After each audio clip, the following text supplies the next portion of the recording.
You can tell in a matter of seconds that Okami is one of the most amazing looking PlayStation 2 games ever released, but the good news is it's got a lot more to it than just those pretty graphics. This is an action-adventure game based on Japanese mythology. In it, you play as Amaterasu, which is the Japanese goddess of the sun, embodied in this game in the form of a wolf.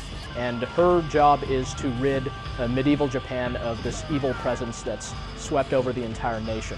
So thus begins a really epic adventure that takes you across all far corners of Japan, battling all kinds of strange and interesting foes, and using a variety of pretty unorthodox techniques where you're literally painting miracles into existence.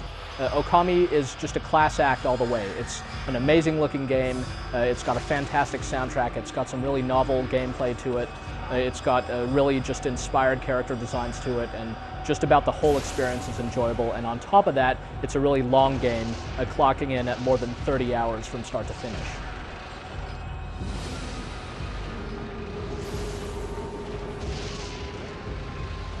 Since the story of the game is based on folklore, it's really your traditional good versus evil plotline. Amaterasu has to come in and basically purge this evil fog from the land by rejuvenating the forestry, feeding the wildlife. It's kind of got this hippie undertone to it, but don't worry, there's plenty of good old-fashioned combat against weird, ugly, hideous, nasty-looking demons, and plenty of high adventure as well as you're going through lots of dungeons and just exploring a really vast countryside. It helps that you're playing as a wolf who's capable of running really, really fast once she picks up a little momentum. Amaterasu is joined at the beginning of the game by this pint-sized character named Isun, who does all the talking for the two of them. He's kind of this smart alecky little guy, but he's helping her along, and he's able to communicate with all the townspeople, whereas she's just a wolf. Actually, she's not just a wolf. She has a lot of pretty amazing powers, most notably the celestial brush, which allows her to paint these miracles into existence.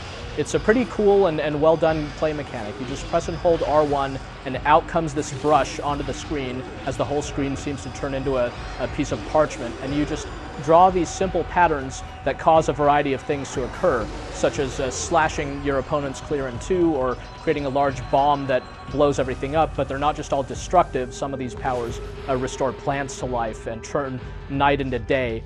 There are more than a dozen different brush techniques in all, but you're not going to have all of these at the beginning of the game. In fact, throughout most of the game, you're acquiring more and more of these as you go.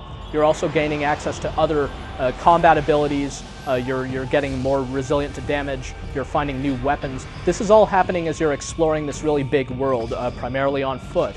You can run around from place to place, the environments seem really quite vast. The world of the game really feels full of just things to do, things to see, and it helps that all the while the game is just so vibrant looking, especially once you've restored all the nice greenery to the scene.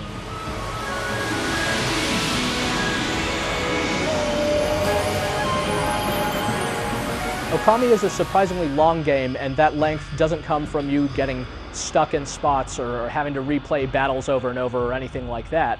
If anything, the game is probably a little on the easy side. The combat tends to not be particularly challenging. It's very possible that you'll get all the way from the beginning to the end without ever running into a game over screen, and that's probably mostly a good thing, actually. There's some occasionally challenging puzzles, but it's not anything that's going to make you tear your hair out. It's really just there to add variety to the game. Interestingly enough, a lot of the combat in the game is actually avoidable. You'll see these weird floating talismans as you're exploring the world, and these represent gangs of monsters that you could fight if you run into these talismans, but you could just run around them if you'd prefer to and just keep going wherever it was you're trying to go. So if you'd rather play this as more of a story-driven experience where you're kind of talking to characters and taking in the whole world, you can do that. But you are still going to have to fight the game's various boss monsters, which are very big, very cool looking, not necessarily all that difficult, but definitely fun to fight.